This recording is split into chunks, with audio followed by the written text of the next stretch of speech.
Hey guys, Reba here at Oregon Health and Science University, working with Foundations of EM with Dr. Andrew Perrotte out of Kansas University and Dr. Kristen Gray-Bowmore out of Emory University. And today we are going to be talking about different options for suction and why it's so important that you have suction set up before you intubate. First of all, these patients that you're intubating, you don't know what's back there.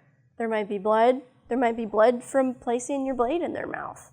There might be really dried up, difficult to get out, difficult to move out of the way secretions. They might start vomiting.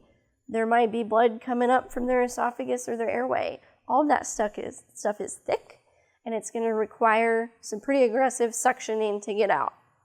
So I think the most common type of suction that you'll see in the hospital is the Yankauer. This is a standard Yankauer. As you can see, the end of the tip is only 3 millimeters. The suction tubing is about 6 millimeters.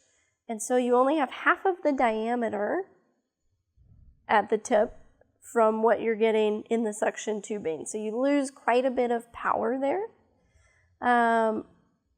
This is angled, ideally to go over the patient's tongue straight into the back of their mouth and suction out what you need to suction out, almost similarly shaped to a Mac blade. The other thing to note with these Yankauers is that they have a side port right here. It's very important that if you want maximal suction power with this setup, you either need to put your thumb over this side port, or if you think you're going to forget about it and not think about it, take a piece of tape and wrap this, because you're losing suction power through there.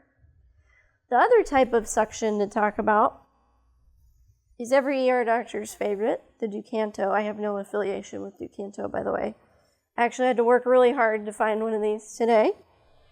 As you can see, the Ducanto is similarly shaped almost like the Mac blade to be able to get way back in the back of the mouth. The benefit to the Ducanto is that the end of it is about 6 millimeters, similar to your suction tubing. So it's much more powerful, and it's a much larger bore. So you're going to be able to suction a lot thicker, larger amounts of secretion if you've got a Ducanto set up. All right, happy suctioning. Good job getting airways out there, guys.